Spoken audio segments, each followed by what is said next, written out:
Me, personally, I learn best by writing, taking notes. Which is why, when I read a book, I try to have a notebook next to me and a few pencils at the ready. This is why I'm making myself a book pouch that will hold all of my reading supplies. So that when I settle into my chair, my coffee cup at my elbow, pillows and blankets just so, I won't find that I forgot a pencil and have to dig myself out of my reading nest because it's never as good the second time around. I started with this doodle that I always liked, but so far I never did anything with it.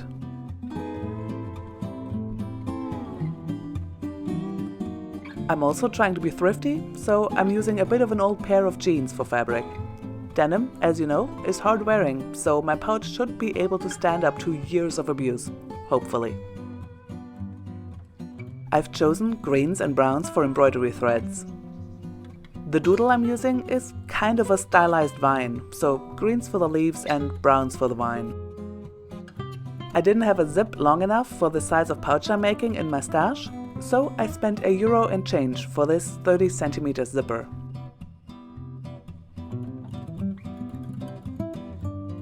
I compared the zip length to the size of notebook I usually use, and it should work.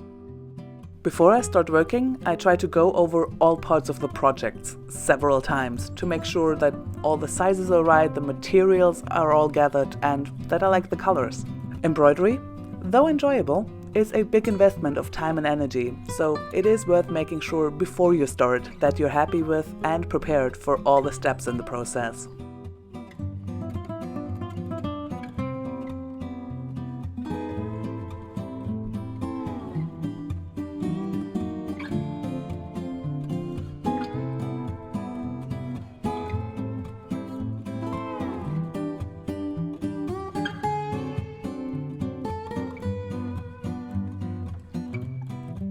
Because the pattern I'm using is just a doodle, I won't bother transferring the exact doodle, but I will use it for sizing, and then I'll freehand the pattern with erasable pen on the denim.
I've decided to work the embroidery in split stitch, which is a hard wearing stitch and good for filling in shapes, which makes it perfect for this project. On the subject of split stitch, it is quite easy and comes in two main variations.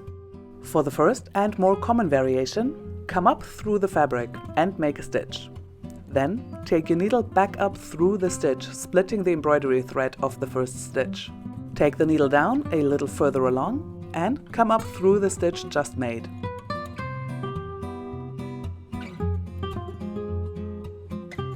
The second variation is to make a stitch, and then instead of coming up in that stitch, come up a little ahead and go back to split the stitch from above. Splitting the stitch from above gives you more control and allows you to shape the stitch a little. Later on, when I'm embroidering the piece, I'm not just taking the split stitch along a straight line, but around corners and curves where shaping the stitch will become important. The two stitches should look exactly the same on the right side of the fabric. The real difference is on the back, where the first variation shows up as a row of stitches, but the second one, because we double back on every stitch, there's quite a lot of buildup of embroidery thread. Try both and see what you prefer. I sometimes switch between the two, which is not best practice. I used the second variation of splitting the stitch from above for small shapes and narrow curves for better control, and I switched to the other version for longer shapes and straight lines to save on thread.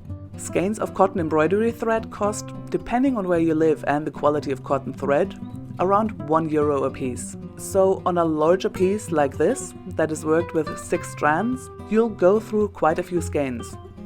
I've finished 3 and used part of a few others, so saving on thread by splitting the stitch from below saves money. Because I filmed myself, I incidentally also timed myself.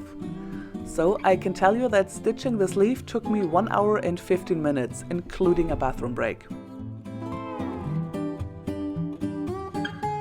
I usually stitch in the evenings while watching a movie. Something about the repetitive, meditative quality of embroidery lends itself to evening work. You get to quieten down a little at the end of the day.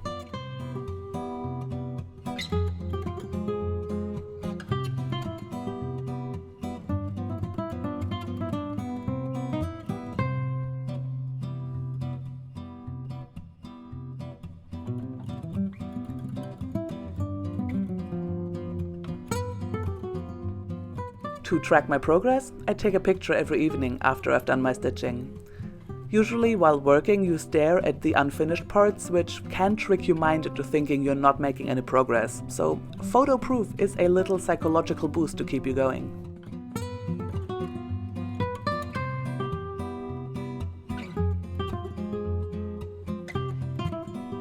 Now that the embroidery is done, comes the sewing.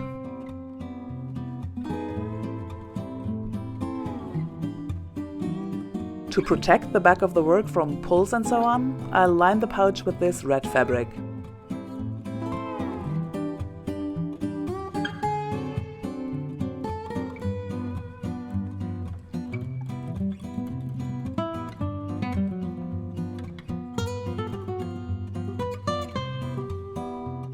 In order to use the fabric comfortably in an embroidery hoop, I had to leave quite a large border, more than will be needed for seam allowance. So the next step is to cut out the embroidery and lining fabric with 1 centimeter of seam allowance.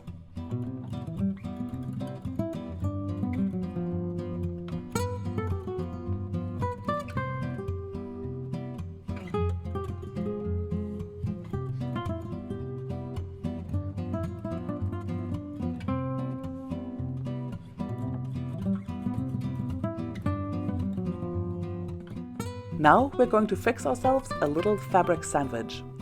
Lay down the liner fabric facing you, then the zip also facing you, and on top, the outside fabric facing away from you.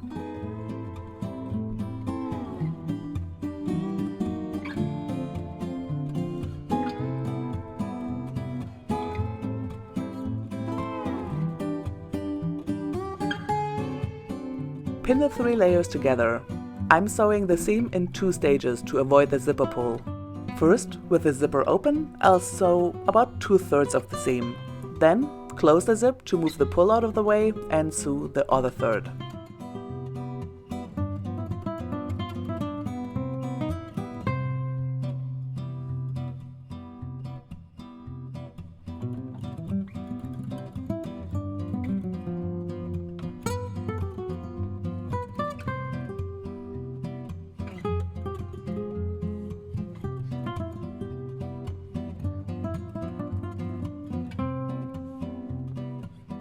Last minute, I remembered to change the sewing machine foot to a zipper foot, and because I don't change machine feet often, it was a little bit of a fiddle, but I managed it in the end.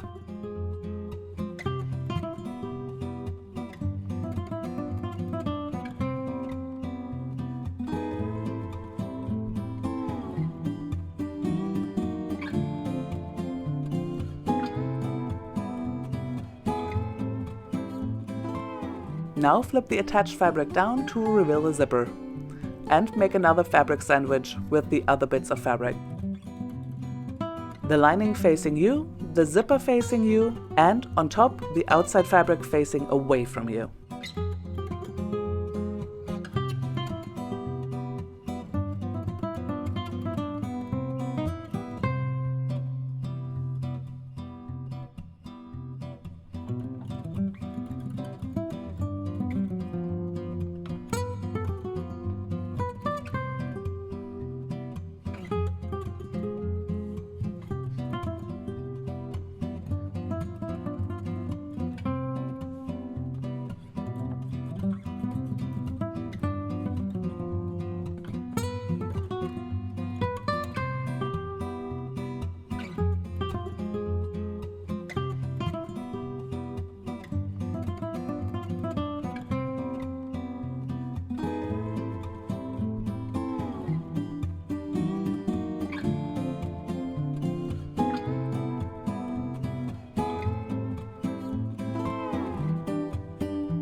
Now sort things such that the linen fabric is on one side and the outside fabric on the other, with the zip connecting them. Pin the sides of the liner all around the outside fabric and up the other side of the liner. The pins should form a large U. Make sure you're looking at the wrong side of both fabrics, which with embroidery should be quite obvious. Also, and I cannot overstate the importance of this next point, make sure the zip is open. Now, sew the short side of the lining around the outside fabric and the other short side of the lining, leaving the long side of the lining open.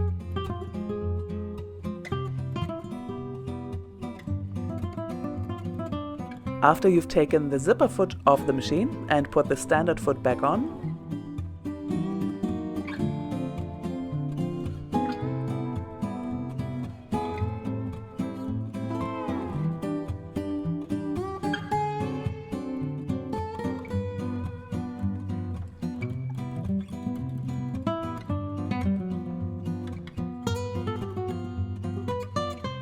trim the excess fabric at the corners, then turn the pouch right side out again.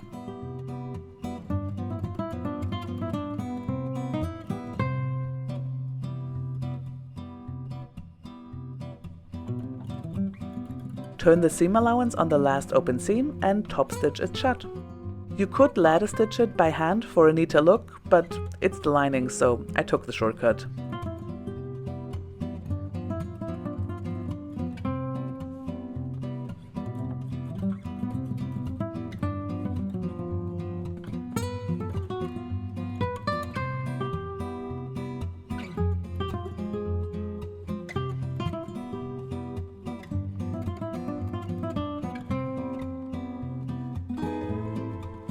And done! The pouch is ready for use.